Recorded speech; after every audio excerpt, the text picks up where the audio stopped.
तो दोस्तों नमस्कार। जैसे कि मैं आपके सामने एक और इंडिया का लेयर वन का ब्लॉकचेन लेके आया हूं, जिसका नाम है एमएसटी ब्लॉकचेन।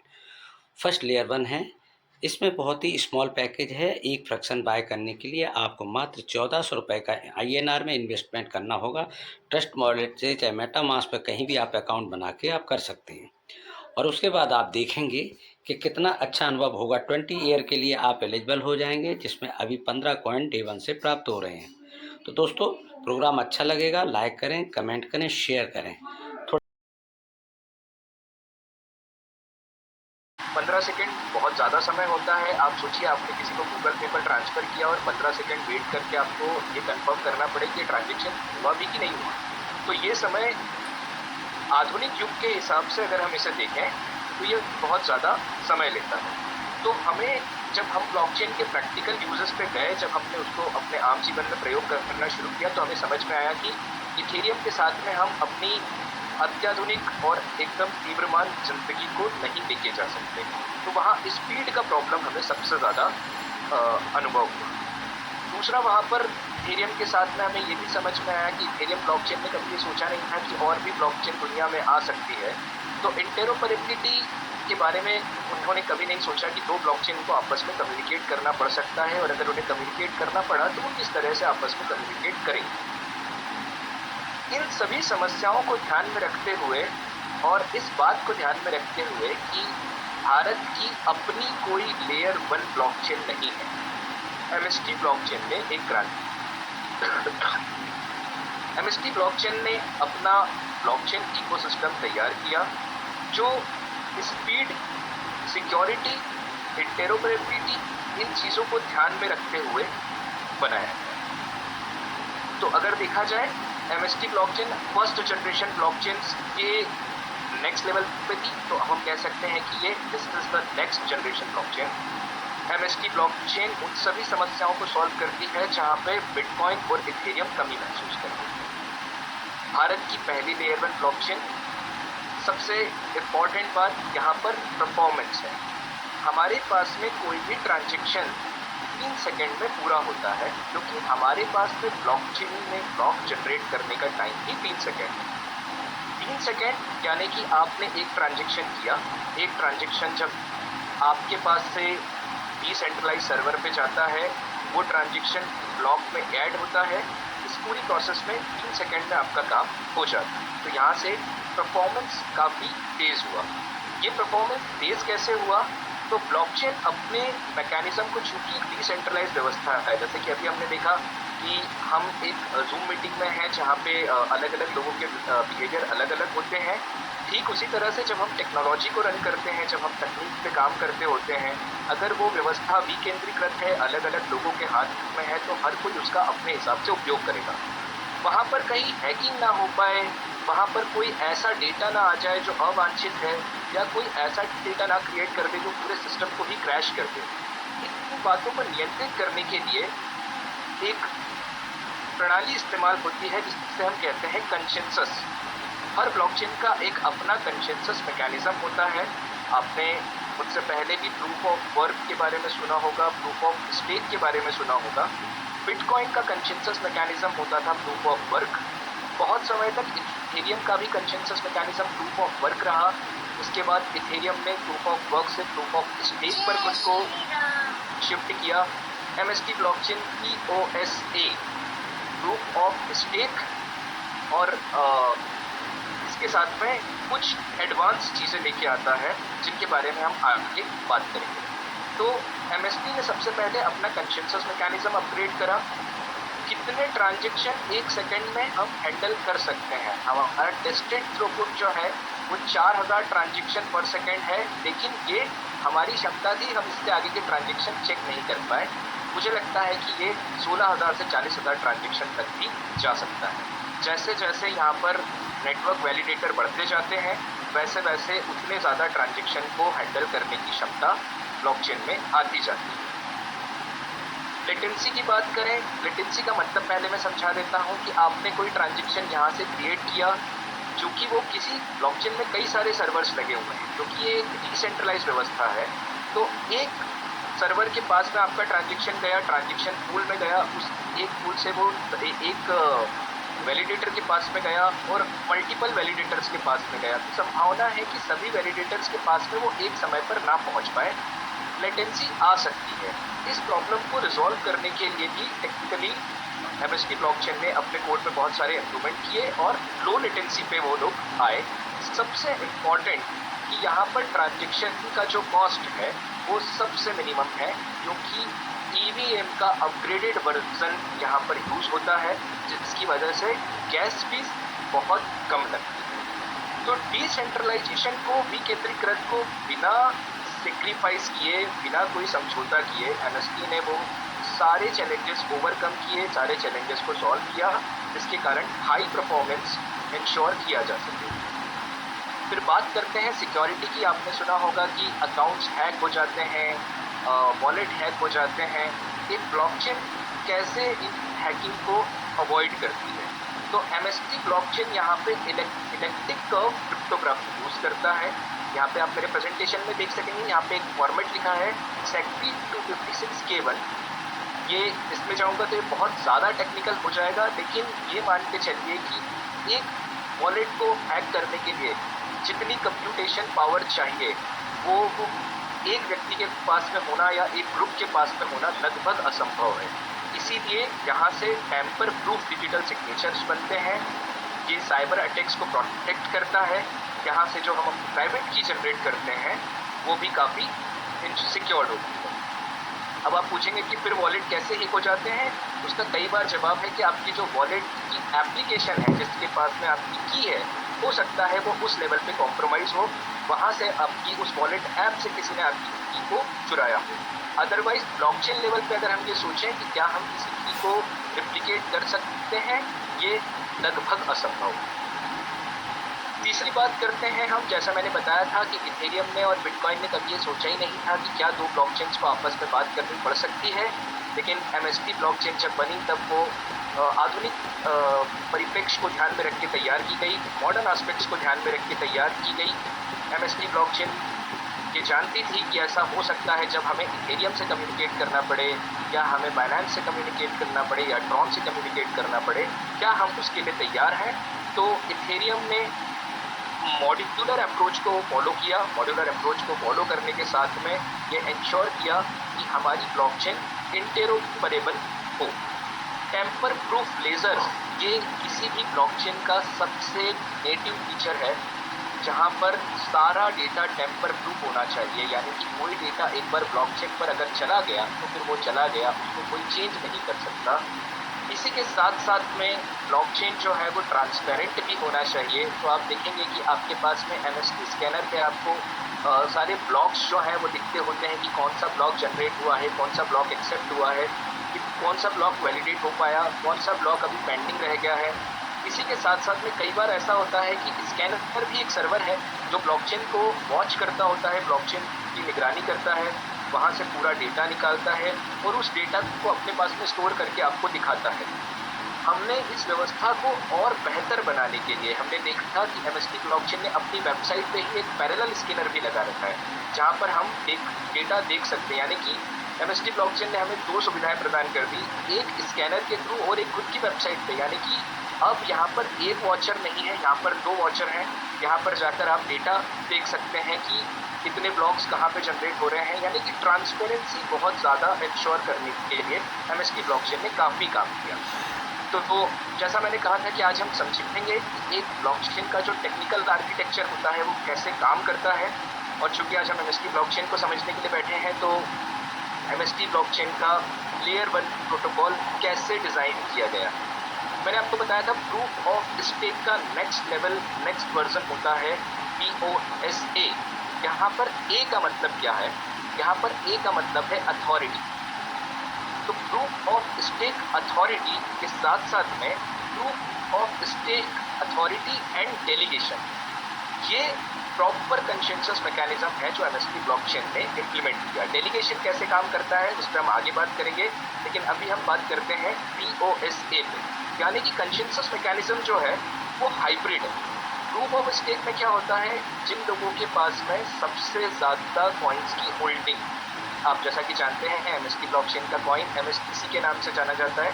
तो जिन लोगों के पास में सबसे ज़्यादा कॉइन्स हैं, वो उस कॉइन को किसी भी एक वैलिडेटर नोड के पास में स्टेक कर सकते हैं। जैसे ही उन्होंने स्टेक किया, उनको स्टेकिंग पावर अर्न होती है। उसके बारे में भी हम आगे बात करेंगे कि स्टेकिंग पावर का हम क्या यूटिलाइज करते हैं, कैसे वो यूज होता है। पर अभी के लिए हम ये समझते हैं कि जैसे ही आप अपने कॉइन्स किसी भी वैलिडेटर नोड के पास में स्टेक करते हैं, उस वैलिडेटर नोड के पास में स्टेकिंग पावर बढ़ती है। ये संभावनाएं बढ़ती हैं कि ब्लॉक जो है, अगले दिन जब सारे वैलिडेटर नोड्स की रैंकिंग की जाएगी कि आज कौन कौन से वैलिडेटर नोड ब्लॉक को वैलिडेट करेंगे, जिसके पास में ज़्यादा स्टेकिंग है उसकी संभावनाएं ज़्यादा हैं कि उसे आज वैलिडेटर बनने का मौका मिले।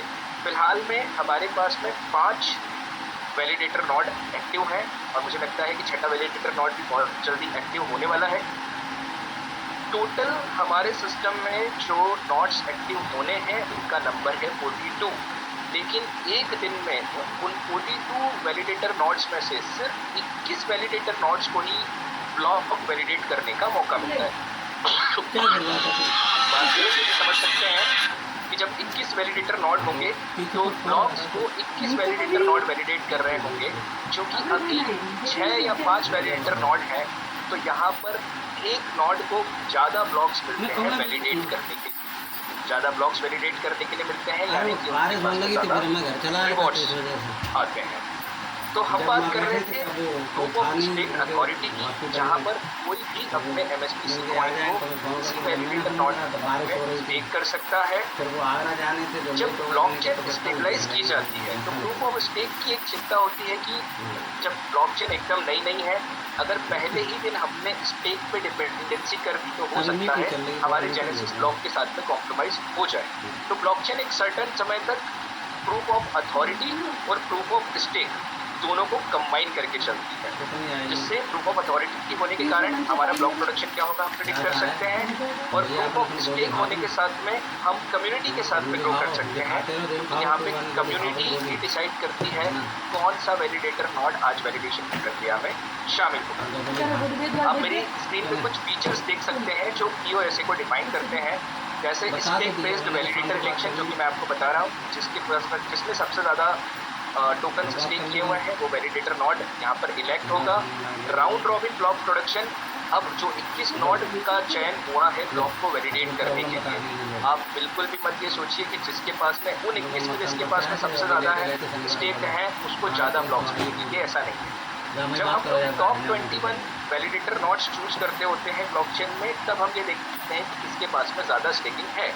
लेकिन जब 21 वैलिडेटर नोड सिलेक्ट हो गए तो हर नोड को एक एक ब्लॉक वैलिडेट करने का मौका मिलेगा। इस प्रक्रिया को कहा जाता है राउंड रॉबिन ब्लॉक प्रोडक्शन। ये रोटेशन अपने आप चलता रहे, इसीलिए डायनामिक वैलिडेटर रोटेशन भी होता है। हर 24 घंटे में हम बार बार ये इंश्योर करते हैं कि किसके पास में सबसे ज़्यादा स्टेक है। तो ऐसा नहीं कि आपने एक दिन सबसे ज़्यादा स्टेक कर दिया तो अब आप अगले 1 साल के लिए आपका वैलिडेटर नोड जो है वो ब्लॉक वैलिडेट करता रहेगा। आपको हर 24 घंटे में इस चयन प्रक्रिया से होकर गुजरना पड़ता है, जहाँ पर डायनेमिक वैलिडेटर रोटेशन आपकी हेल्प करता है। इस पूरी प्रक्रिया के कारण हमारा जो परफॉर्मेंस है वो काफ़ी ऑप्टिमाइज्ड रहता है, क्योंकि ऐसा नहीं हुआ कि एक बार चयन हो गया तो फिर वो अगले 1 साल के लिए चयन चल रहा है, या किसी ने अपना स्टेक कर दिया और वापस निकाल दिया, या किसी ब्लॉक को किसी एक पर्टिकुलर वैलिडेटर नोड को ही बार बार मौका मिल रहा है कि वो ब्लॉक वैलिडेट करता जाए। जो बेनिफिट्स यहाँ से अर्न हुए उसमें सबसे पहला बेनिफिट था फास्ट फाइनलिटी। 3 सेकेंड में हमारा ब्लॉक फाइनलाइज हो जाता है। हाई ट्रांजेक्शन थ्रूपुट, हम जैसा कि मैंने बताया 4000 ट्रांजेक्शन तो हम लोग खुद चेक कर चुके हैं। लो एनर्जी यूज, यहाँ पर प्रूफ ऑफ वर्क की तरह कोई बहुत बड़ा सा मैथमेटिकल प्रॉब्लम हमें सॉल्व नहीं करना होता। ट्रांसपेरेंट एंड कम्युनिटी गवर्न, जैसा कि मैंने बताया कि आप तय कर सकते हैं किस वैलिडेटर नोड को टॉप 21 वैलिडेटर नोड में होने का मौका मिलना चाहिए। तो आप जाते हैं, आप वहाँ पे स्टैकिंग करते हैं, आप कम्युनिटी हैं, आप सिस्टम ड्राइव करते हैं। इस consensus mechanism proof of stake के अंदर भी काफ़ी सारे वेरिएशंस होते हैं, जिसमें से currently MST blockchain Parlia consensus mechanism को फॉलो करता है। ये पार्लिया मैकेनिज्म हमें 2 चीज़ों को इंश्योर करने में हेल्प करता है। नंबर 1, जो 21 वैलिडेटर नोड हैं क्या वो अपना काम ठीक से कर रहे हैं? ऐसा हो सकता है कि किसी वैलिडेटर नोड ने अपने पास में बहुत सारे कम्युनिटी के मेंबर्स को जोड़ा, उनसे स्टेक करवाया, वो टॉप 21 वैलिडेटर नोड में आ गया और उसने अपना वैलिडेटर नोड बंद कर दिया। तो बार बार ये होगा कि एक ब्लॉक उसके पास में वैलिडेट होने के लिए जाएगा, वो काम नहीं करेगा तो उसको वो उस 3 सेकंड के ब्लॉक को हमको आगे बढ़ाना पड़ेगा, किसी और वैलिडेटर को देना पड़ेगा। अगर ये प्रक्रिया बहुत बार बार फ्रिक्वेंटली होगी तो ब्लॉकचेन के परफॉर्मेंस पे फर्क पड़ेगा। तो स्पीड को अथॉरिटी बेस्ड सिस्टम से मैनेज करने के लिए और स्टेक बेस्ड वोटिंग को मैनेज करने के लिए पार्लिया कंसेंसस मैकेनिज्म डिज़ाइन होता है। जब कोई वैलिडेटर इस टाइप की एक्टिविटी करता है कि बार बार उसके पास में ब्लॉक आ रहे हैं और वो किसी कारण से टर्न ऑफ है या किसी कारण से वैलिडेट नहीं कर पा रहा है, उसे इसके लिए पेनल्टी भी देनी पड़ती है। हम उस पर भी आगे बात करेंगे। हम इस पूरे प्रोसेस को समराइज करते हैं। तो वैलिडेटर्स हमारे पास में जब टोटल 42 वैलिडेटर्स एक्टिव हो जाएंगे तो उनमें से 21 वैलिडेटर का चयन होगा, जो कि इस बिहाफ पे होगा कि किसके पास में सबसे ज़्यादा स्टेकिंग टोकन है। टोकन होल्डर्स जो हैं वो जब भी अपना टोकन स्टेक करेंगे उन्हें स्टेकिंग पावर मिलेगा, जिसको वो वोटिंग पावर में कन्वर्ट कर सकते हैं। वोटिंग पावर में कन्वर्ट करने के लिए उन्हें ये वोटिंग पावर खुद को डेलीगेट करना होता है या फिर वो इस वोटिंग पावर को किसी और यूज़र को भी डेलीगेट कर सकते हैं। तो मान के चलिए कि आपके पास में MSTC तो बहुत सारे हैं, लेकिन आपका MST ब्लॉकचेन चलाने की प्रक्रिया में कोई बहुत ज़्यादा रुचि नहीं है। क्योंकि आपके पास में MSTC थे, आपने कहा मैं इसे स्टेक करना चाहता हूँ, लेकिन वोटिंग पावर मैं अपना राज सर को देना चाहता हूँ, तो आप अपना वोटिंग पावर राज सर को डेलीगेट कर सकते हैं। तो यहाँ पर हमारे पास में पूरा मॉड्यूल जो है वो बेसिकली 2 हिस्सों में टूट जाता है। पहला मॉडल होता है जिसको हम लोग कहते हैं वैलिडेटर, और जहाँ से हम लोग वोटिंग की बात करना शुरू कर देते हैं, डेलीगेशन की बात करना शुरू कर देते हैं, प्रपोजल क्रिएट करना शुरू कर देते हैं, प्रपोजल पे वोटिंग करना शुरू कर देते हैं। उनके कारण ब्लॉकचेन के पैरामीटर्स कॉन्फ़िगरेशंस चेंज होना शुरू हो जाते हैं। इसको हम कहते हैं गवर्नेंस, क्योंकि यहाँ पर आपके पास में ब्लॉकचेन को नियंत्रित करने की शक्तियाँ आती हैं। तो पूरा ब्लॉकचेन का मॉडल जो है वो 2 भागों में विभाजित होता है। पहला भाग है वैलिडेटर और दूसरा भाग होता है गवर्नेंस। इस पूरे सिस्टम को चलाने के लिए मैंने आपको जितनी भी बातें बताई कि एक गवर्नेंस होगी, वोटिंग का मैकेनिज्म होगा, प्रपोजल्स क्रिएट होंगे, आपने स्टेक किया तो आपके पास में स्टेकिंग पावर आया, स्टेकिंग पावर को वोटिंग पावर में कन्वर्ट करने का प्रोसेस होगा। ये पूरी प्रोग्रामिंग, ये पूरी कोडिंग लिखी कहाँ पे है? क्योंकि ब्लॉकचेन तो डिसेंट्रलाइज है, तो ब्लॉकचेन पे प्रोग्रामिंग करने का तरीका होता है स्मार्ट कॉन्ट्रैक्ट। आप ब्लॉकचेन पे कुछ भी प्रोग्राम रन करना चाहते हैं, कोई लॉजिक रन करना चाहते हैं या कोई डेटा स्टोर करना चाहते हैं, वो सारा डेटा, सारा लॉजिक स्मार्ट कॉन्ट्रैक्ट के माध्यम से यहाँ पर लागू होता है। तो जब ब्लॉकचेन डिप्लॉय की जाती है, जब पहली बार ब्लॉकचेन का नेटवर्क बनाया जाता है, तो कुछ कॉन्ट्रैक्ट्स ऐसे होते हैं जिन्हें ब्लॉकचेन के डिप्लॉय होने के साथ में ही डिप्लॉय किया जाता है, ताकि वो पूरे गवर्नेंस के एक्टिविटीज़ को, अभी हम बात करेंगे स्लैशिंग की, जेल कॉन्सेप्ट की, तो इन सारी एक्टिविटीज़ को रन करने के लिए सिस्टम कॉन्ट्रैक्ट डिप्लॉय की जाती है। ये स्मार्ट कॉन्ट्रैक्ट है बेसिकली, जो कि जेनेसिस ब्लॉक के साथ में ही डिप्लॉय हो जाते हैं, इसीलिए इन्हें सिस्टम कॉन्ट्रैक्ट कहा जाता है। आप देख सकते हैं मेरी स्क्रीन पे आपको कुछ नाम दिख रहे होंगे। पहला कॉन्ट्रैक्ट है स्टेक हब कॉन्ट्रैक्ट, दूसरा कॉन्ट्रैक्ट है स्ट्रेट क्रेडिट कॉन्ट्रैक्ट, तीसरा है गवर्नर कॉन्ट्रैक्ट, चौथा है गवर्नेंस टोकन कॉन्ट्रैक्ट, पांचवा है टाइम लॉक कॉन्ट्रैक्ट। मैं क्विकली आपको एक एक एक्सप्लेन कर देता हूँ। स्टेकिंग से रिलेटेड कोई भी एक्टिविटी करने के लिए स्टेक हब कॉन्ट्रैक्ट है। आप जब स्टेक करते हैं तो वो जो ऑपरेशन का लॉजिक है वो स्टेक हब कॉन्ट्रैक्ट में लिखा होता है, लेकिन आपने कितना स्टेक किया है, कब आपने स्टेक को अनस्टेक कर दिया, ये पूरा डेटा जो है वो स्टेक क्रेडिट कॉन्ट्रैक्ट में लिखा होता है। गवर्नर कॉन्ट्रैक्ट इन सभी जितने भी ब्लॉकचेन में पैरामीटर्स हैं उनको होल्ड करता है, जबकि आपके पास में स्टेकिंग करने के बाद में जब आप किसी को स्टेकिंग पावर को डेलीगेट करके वोटिंग टोकन्स लेके आते हैं, उन वोटिंग टोकन्स को गवर्नेंस टोकन कहा जाता है। गवर्नेंस टोकन का हिसाब किताब गवर्नेंस टोकन कॉन्ट्रैक्ट में होता है। टाइम लॉक कॉन्ट्रैक्ट ये इंश्योर करता है कि जब जो प्रक्रिया होनी की है वो प्रक्रिया तभी हो, उसके पहले ना हो पाए। उदाहरण के लिए एक प्रपोजल बनाने के बाद में कितने समय बाद वो प्रपोजल एक्टिव हो जाएगा। ब्लॉकचेन पे कोई भी चेंजेस आप करना चाहते हैं, कोई परिवर्तन करना चाहते हैं, वो प्रपोजल बनने के कितनी देर बाद वो वोटिंग के लिए ओपन हो जाएगा, लोग कितने लंबे समय तक वोटिंग कर सकते हैं, वोटिंग करने के कितने समय बाद वो प्रपोजल अपने आप एग्जीक्यूट हो जाएगा, ये सारा सिस्टम मैनेज करने का काम टाइम लॉक कॉन्ट्रैक्ट का है। ये सारे वेरिएबल, ये सारी फंक्शनलिटी, ये सारा data time lock contract manage करता होता है। बात करते हैं सिक्योरिटी फीचर और गवर्नेंस की। एमएसटी ब्लॉकचेन के अंदर ZKP जीरो नॉलेज प्रूफ का इस्तेमाल होता है ताकि यूजर डेटा को प्रोटेक्ट किया जाए। Multi signature access, and to end encryption, blockchain का पूरा आर्किटेक्चर इन्हीं 3 चीज़ों पे लिखा हुआ है। जब हम बात करते हैं ऑन चेन गवर्नेंस की, तो जैसा मैंने आपको बताया कि वोटिंग पावर्स किसके पास होती है, जब टोकन होल्डर अपना टोकन स्टेक करता है किसी वैलिडेटर नोड के पास में, उसका स्टेकिंग पावर जनरेट होता है। स्टेकिंग पावर को वो डेलीगेट करता है खुद को या किसी और यूज़र को, वहाँ से उसका वोटिंग पावर जनरेट होता है। ये ऑन चेन गवर्नेंस की फैसिलिटी हमें क्रिएट करके देता है। इमेजिन कीजिए कि एक ऐसा बोर्ड बना हुआ है जहाँ डायरेक्टर्स आपस में कभी एक दूसरे से मिले ही नहीं, लेकिन वो सिर्फ ऑन चेन एक दूसरे से कनेक्ट है। ऑन चेन पूरा मैकेनिज्म, पूरी अभियांत्रिकी रन हो रही है और उसी वजह से एक नियंत्रण ऑन चेन चल रहा है। इसी चीज़ को ऑन चेन गवर्नेंस कहा गया है।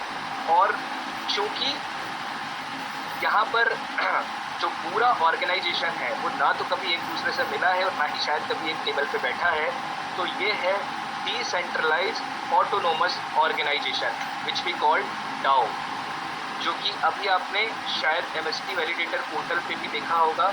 डाओ पोर्टल आप वहाँ पर जाकर एक्सेस कर सकते हैं, अपने टोकन स्टेक कर सकते हैं, अपने स्टेकिंग पावर को वोटिंग पावर में कन्वर्ट कर सकते हैं, जिसके लिए आपको स्टेकिंग पावर को डेलीगेट करना होता है या तो खुद को या किसी और को।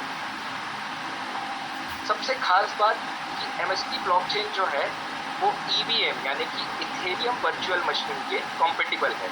यानी कि कोई भी ऐसा स्मार्ट कॉन्ट्रैक्ट जो इथेरियम पे चलता है, कोई भी ऐसा स्मार्ट कॉन्ट्रैक्ट जो बाइनेंस पे चलता है, वो स्मार्ट कॉन्ट्रैक्ट एमएसटी ब्लॉकचेन पे भी चलेगा। उसी टेक्नोलॉजी के साथ में, उसी तकनीक के साथ में, जैसे कुछ नाम आप यहाँ पे देख रहे होंगे, मेटामास्क, रिमिक्स, ट्रफल, हार्डहेड, ये सभी चीज़ें होती हैं जिनके माध्यम से हम कोई भी स्मार्ट कॉन्ट्रैक्ट ब्लॉकचेन पे डिप्लॉय करते हैं।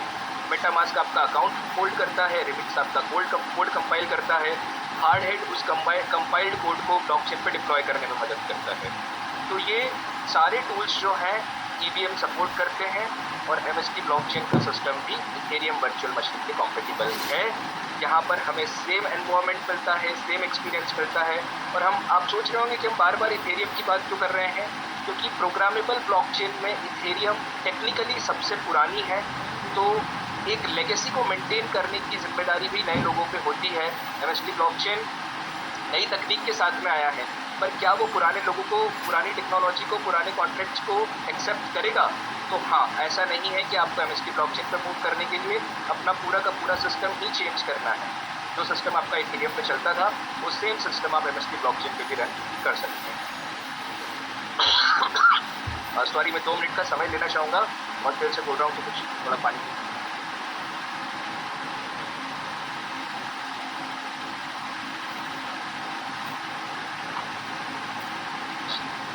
तो हमने बात करी थी वैलिडेटर नोड्स की, कि जब भी एक वैलिडेटर नोड एक ब्लॉक वैलिडेट करता है तो उसको ब्लॉक वैलिडेशन के लिए रिवॉर्ड मिलते हैं। मैं कुछ चीज़ आपको यहाँ बताना चाहूँगा। हर ब्लॉकचेन जो कि ईवीएम को सपोर्ट करती है, उनके साथ में एक रूल है जो उन्हें फॉलो करना पड़ता है कि ब्लॉकचेन के नेटिव पॉइंट्स कितने होंगे, ये उन्हें ब्लॉकचेन डिप्लॉय करते समय ही बताना होता है। तो जैसे कि आप जानते हैं, एमएसटी के एक लिमिटेड कॉइन्स हैं जो कि डिप्लॉय करते समय बताए गए कि इतने लिमिटेड एमएसटीसी कॉइन्स होंगे। लेकिन ये एमएसटीसी कॉइन्स सर्कुलेशन में कैसे आएंगे, उसके लिए एमएसटीसी ने एक पूरा फ्लो बनाया, पूरा प्रोसीजर बनाया, जो मैं आपको समझाने की कोशिश करूँगा। ये कॉइन्स सर्कुलेशन में आने के लिए सिर्फ और सिर्फ एक ही तरीका इस्तेमाल कर सकते हैं, जो कि है वैलिडेशन रिवॉर्ड।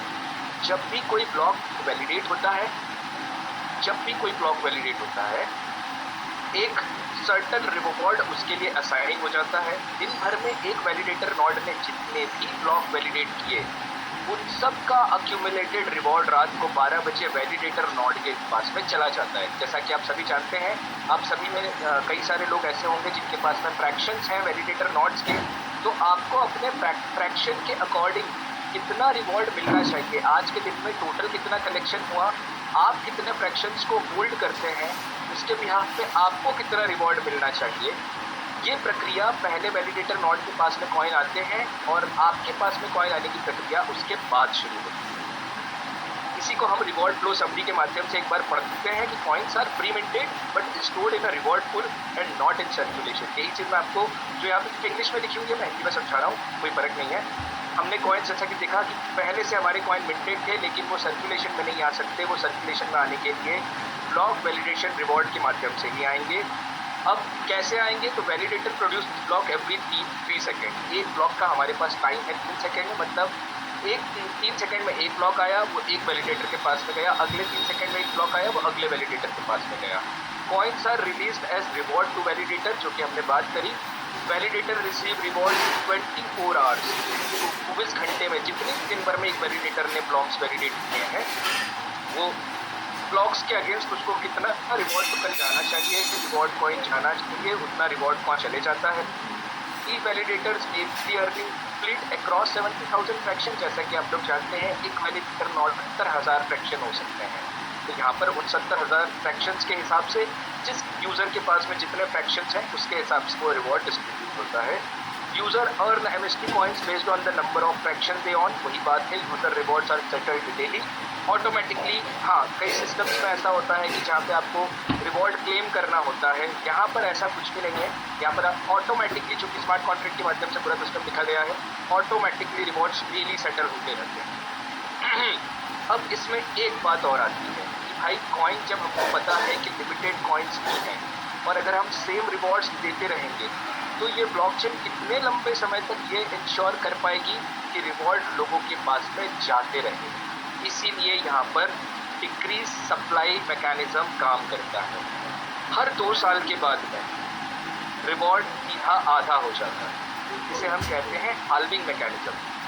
चूँकि कॉइन्स लिमिटेड है तो मान के चलिए कि 100 कॉइन ही है उदाहरण के लिए, तो पहले साल में अगर 50 कॉइन मिलते थे लोगों को, अगले साल वो 25 हो जाएंगे, उसके अगले साल वो 12.5 बचेंगे, उसके अगले साल वो और कम होते जाएंगे।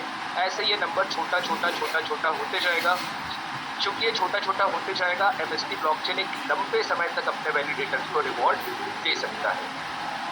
MSTC का टोटल लाइफ टाइम सप्लाई यहाँ पर आप देख सकते हैं 8,400,387,000 यानी कि 387,498। ये MSTC का लाइफ टाइम सप्लाई है, यानी कि इससे ज़्यादा MSTC मार्केट में नहीं आ सकते। जैसा कि मैंने बताया, EVM ब्लॉकचेन्स को ये पहले ही इंश्योर करना होता है कि उनके कितने कॉइन्स मार्केट में आएंगे, that is called pre minting. So coins are pre minted but whether it is in supply और circulation is the matter of flow and process. दूसरी ब्लॉकचेन्स की तरह यहाँ पर किसी एक टीम, ऑर्गेनाइजेशन या व्यक्ति के पास में इसका नियंत्रण नहीं होता। इसका सिर्फ और सिर्फ नियंत्रण इस बात पे है कि जैसे जैसे ब्लॉक्स वैलिडेट होते जाएंगे वैसे वैसे कॉइन्स सिस्टम में आते जाएंगे। यहाँ पर कुछ चीज़ें हैं जो MST ब्लॉकचेन के बारे में आपको थोड़ी और जानकारी देती है। करंट नेटवर्क का जो कॉन्फ़िगरेशन है उसमें ब्लॉक रिवॉर्ड 200 MST कॉइन्स हैं। एक ब्लॉक का रिवॉर्ड हमको 200 MST कॉइन मिलता है। ब्लॉक का टाइम है 3 second. Validator node currently 5 active nodes हैं। हर नोड में 70,000 फ्रैक्शंस हैं। 2 साल में हाल्विंग होती है। कॉइन सप्लाई प्री मिंटेड है लेकिन रिलीज जो है वो ब्लॉक रिवॉर्ड्स के माध्यम से है। कुछ चीज़ें समझते हैं कि टोटल ब्लॉक्स पर डे कितने हो सकते हैं। एक दिन में 86,400 सेकेंड होते हैं। उसको अगर आप 3 यानी कि जो एक ब्लॉक के जनरेट होने का समय है 3 सेकेंड से आप डिवाइड करें तो 28,800 ब्लॉक्स पर डे अभी जनरेट होते हैं। आगे भी ऐसे ही होंगे। ये नंबर 28,800 से ज़्यादा नहीं हो सकता। अगर कोई वैलिडेटर नोड परफॉर्म नहीं करता है तो ये थोड़ा कम हो सकता है, पर ये कभी भी ज़्यादा नहीं होगा। टोटल डेली कॉइन इमिशन, तो ब्लॉक रिवॉर्ड 200 MST कॉइन है। हम मानते हैं कि हमारा पूरा सिस्टम अप है, इसमें कोई भी दिक्कत नहीं है। उस सिचुएशन में 28,800 में 200 का आप गुणा करेंगे तो जो नंबर निकल के आता है वो 5.7 मिलियन का निकल के आता है। 5.7 million MST coin per day इस समय आपको मिलते होते हैं, लेकिन 2 साल बाद आपको यानी कि कम्युनिटी को वैलिडेटर नोड्स को मिलते होते हैं, don't take it as single user, क्योंकि उन्हें अपने फ्रैक्शन के भी यहाँ पर मिलता है। बट ये जो डेली इमिशन है ये 2 साल बाद जस्ट इसका आधा हो जाएगा, 4 साल बाद उसका भी आधा हो जाएगा, 6 साल बाद और आधा, 8 साल बाद और आधा। वैलिडेटर लेवल अर्निंग्स यहाँ पर हम देख सकते हैं, क्योंकि इस समय 5 वैलिडेटर नोड्स यहाँ पे एक्टिव हैं, और जैसा मैंने कहा कि छठा नोड भी बहुत जल्दी एक्टिव होने वाला है। तो ब्लॉक्स पर वैलिडेटर पर डे 28,800 ब्लॉक्स हैं, उसको हम 5 वैलिडेटर नोड में डिवाइड करते हैं, तो 5,760 एक अप्रॉक्सीमेट नंबर है जो हर वैलिडेटर को इतने ब्लॉक वैलिडेट करने का मौका मिलता है। एक वैलिडेटर नोड को 5,760 ब्लॉक के हिसाब से अगर हम देखें 200 MSTC पर ब्लॉक, तो 1.1 बिलियन MST कॉइन यहाँ पर एक वैलिडेटर नोड को मिलते होते हैं। फिर ये वैलिडेटर नोड अपने 70,000 फ्रैक्शन होल्डर्स में उनके फ्रैक्शन होल्डिंग के बिहाफ पे इसको डिस्ट्रीब्यूट करता है। तो चौथा पॉइंट उसी चीज़ को समझाता है कि फ्रैक्शन ऑनरशिप पे आउट एग्जाम्पल कैसे काम करेगा। 70,000 फ्रैक्शन आपके पास में है, मान के चलिए आपके पास में 7,000 फ्रैक्शन थे, 70,000 टोटल फ्रैक्शन थे, आपने डिवाइड किया 70,000 को 7,000 से, 10% आपके पास में है, तो 1.1 मिलियन के हिसाब से 1.1 के MST कॉइन आप पर डे अर्न कर सकते हैं।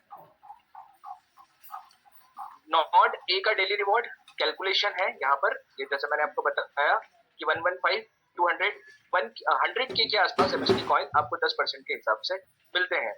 इस इंफॉर्मेशन को अगर आप और डिटेल में देखना चाहते हैं, आप में से बहुत सारे लोग ऐसे भी होंगे जो तकनीकी रूप से ऑलरेडी बहुत सारी चीजें जानते होंगे, तो अभी कॉइन्स कहाँ हैं, कौन से कॉन्ट्रैक्ट में होल्ड है, कितने वैलिडेटर नोड है, किस वैलिडेटर नोड का कॉन्ट्रैक्ट एड्रेस क्या है, तो यहाँ पर mstblockchain.com/transparency करके एक पेज है जहाँ पर आप जाके ये सारी इंफॉर्मेशन देख सकते हैं।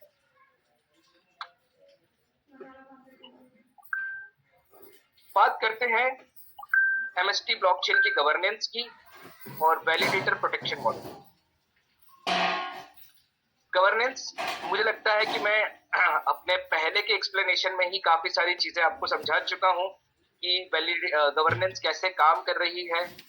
फिर से एक बार हम रिपीट करते हैं इस प्रोसेस को कि आपको अपने MST कॉइन किसी भी वैलिडेटर नोड पे जाके स्टेक करने होते हैं, जो आपको स्टेकिंग क्रेडिट्स देता है। इस क्रेडिट को आप 2 तरीके से यूज करते हैं, या तो आप ये क्रेडिट खुद को डेलीगेट कर लें तो वोटिंग पावर आप ही के पास में आएगी, या आप इसको किसी और को डेलीगेट कर दें, ये वोटिंग पावर उनके पास में चली जाएगी। जिनके पास में वोटिंग पावर होगी वो प्रपोजल्स पे वोटिंग कर सकते हैं। अगर किसी प्रपोजल को हाईएस्ट वोट मिलते हैं उसके पॉजिटिव साइड में यानी कि सपोर्ट में, पक्ष में, वो प्रपोजल फाइनलाइज हो जाता है और वो प्रपोजल एग्जीक्यूट होता है। अप्रूव्ड प्रपोजल के लिए एक सर्टेन टाइम डिले होता है। ये डिले 3 कारण से रखा गया है। मान के चलिए कोई ऐसा प्रपोजल है जिसमें कुछ त्रुटि रह गई, उसको रोकना है, वो वहां पर रोका जा सके। अगर इसको वापस से रिव्यू करना है, इसको रिव्यू किया जा सके। और क्या वोट आए, कितने वोट आए, ऐसा तो नहीं हुआ कि आप सबने वोट किया था अगेंस्ट में और वो कॉन्फ़िगरेशन एग्जीक्यूट हो गया। तो ये ट्रांसपेरेंसी इंश्योर की जा सके, रिजल्ट पता किया जा सके कि हाँ रिजल्ट क्या था, सपोर्ट में था और अब ये चूंकि सपोर्ट में था तो ये एग्जीक्यूट होने जा रहा है। इन सारी चीजों को इंश्योर करने के लिए, सुनिश्चित करने के लिए, जब भी कोई प्रपोजल अप्रूव्ड हो जाता है, उस पर वोट हो जाती है, तो एक सर्टेन टाइम डिले होता है जिसके बाद ही वो प्रपोजल एग्जीक्यूट होता है। मैंने आपको बताया था कि जब कोई वैलिडेटर नोड ठीक से काम नहीं करता, यानी वो बार बार बंद हो रहा है, उसमें कोई तकनीकी समस्या है, यहाँ पर वैलिडेटर स्लैशिंग की बात होती है। क्या है वैलिडेटर स्लैशिंग? हो सकता है कोई ब्लॉक बार बार, कोई वैलिडेटर नोड बार बार ये कह रहा हो कि ये ब्लॉक तो मैंने वैलिडेट किया, तो ये कैसे कहेगा? तो वो किसी ब्लॉक में 2 बार साइन करने की कोशिश करेगा। इसको कहते हैं हम डबल साइनिंग। कोई वैलिडेटर नोड बार बार ऑफलाइन हो जा रहा है, उसमें कोई तकनीकी समस्या है, या वो इंटेंशनली ब्लॉकचेन के प्रोसेस को हार्म करने के लिए, ऑपरेशन को हार्म करने के लिए बार बार ऑफलाइन हो जा रहा है।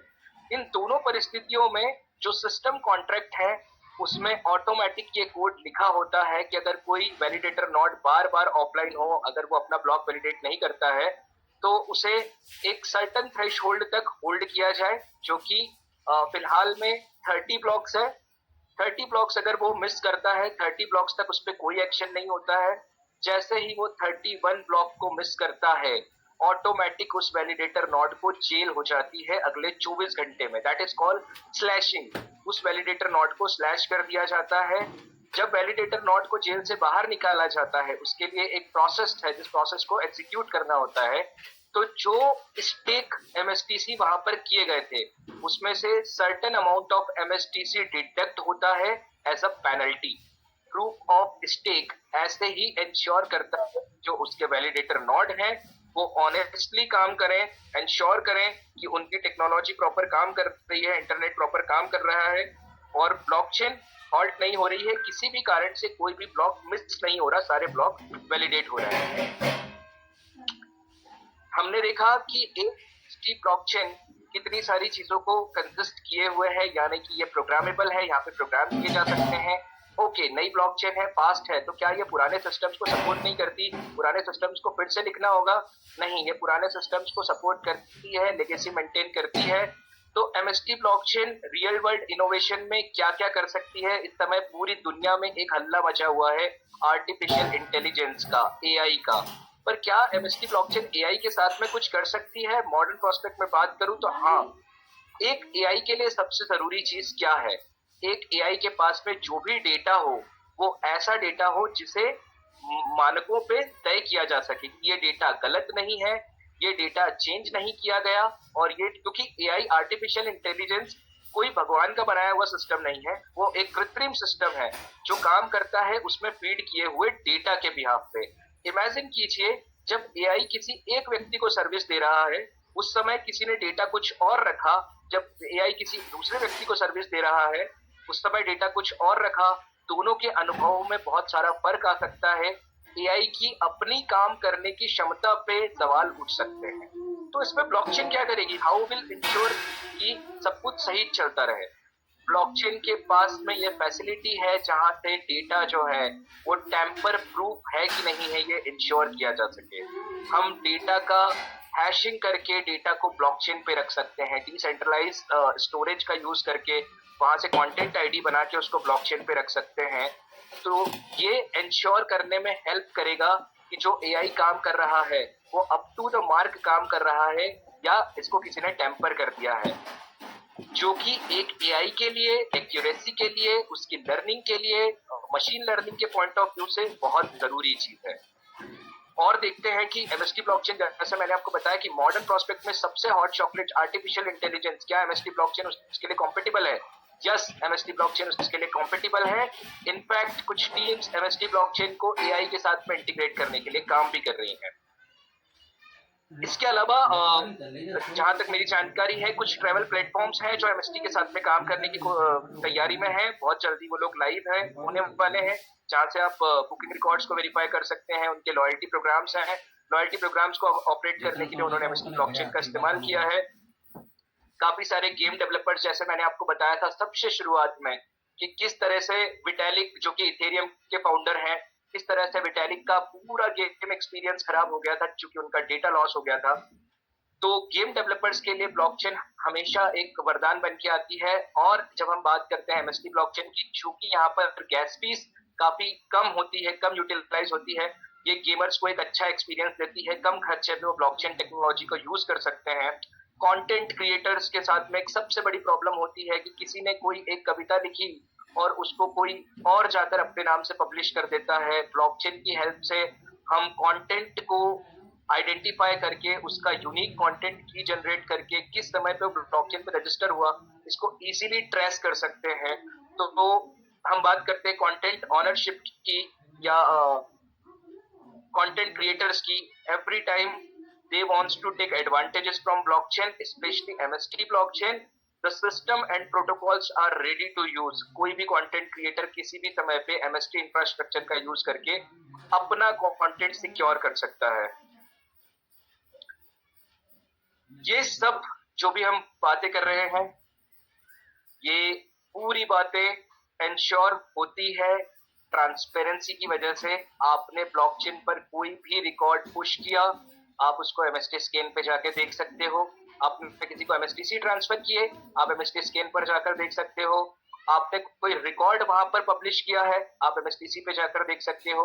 What ever transaction you are doing, आप कोई भी लेन देन यहाँ पर कर रहे हैं या कोई भी रिकॉर्ड की एंट्री कर रहे हैं, हर एंट्री की एक यूनिक आईडी जनरेट होती है जिसको कहा जाता है ट्रांजैक्शन हैश। उस ट्रांजैक्शन हैश के माध्यम से जाके आप बहुत आसानी से ये चेक कर सकते हैं कि ये ट्रांजैक्शन हुआ या नहीं हुआ।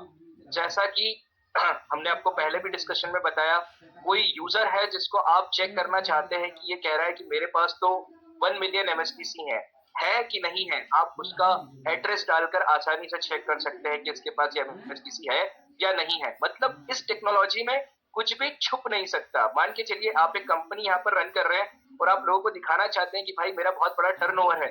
अगर आप सारा ट्रांजेक्शन एमएसटीसी के माध्यम से करते होते हैं या आपने स्मार्ट कॉन्ट्रैक्ट लेजर का इस्तेमाल किया हुआ है, आपका पूरा डेटा ट्रांसपेरेंट आप कर सकते हैं और बिना किसी डर के कि ये डेटा सही है या नहीं, आपका डेटा एमएसटी स्कैन के माध्यम से ब्लॉकचेन को फैच करके उसका डाटा प्रूव करने के माध्यम से, डेटा हैशिंग के माध्यम से आप एनी टाइम प्रूव कर सकते हैं।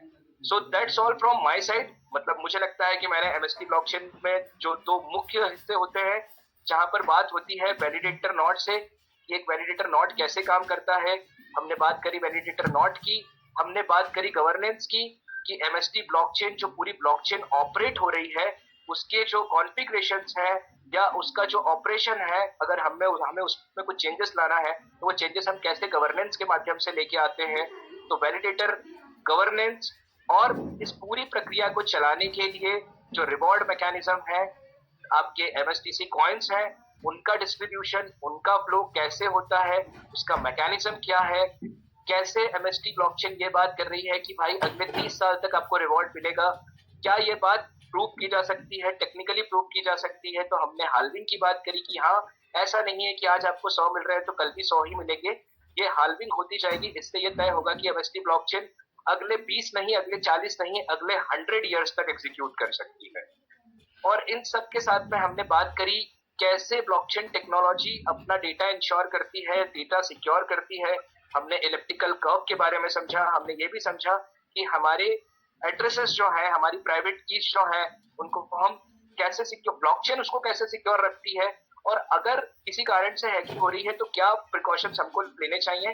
तो सबसे पहला प्रिकॉशन मैं ये कहूंगा, आपको अपना वॉलेट डेस्कटॉप पर यूज नहीं करना चाहिए। कोशिश करिए कि आप अपना वॉलेट सिर्फ और सिर्फ मोबाइल पर रखें और मोबाइल में ऐसी कोई भी एप्लीकेशन ना डालें जो बैकग्राउंड में आपकी अदर एप्लीकेशन को एक्सेस करती होती है।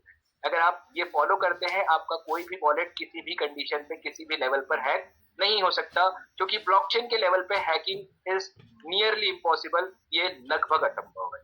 So that's all from my side. Raj sir, now your turn.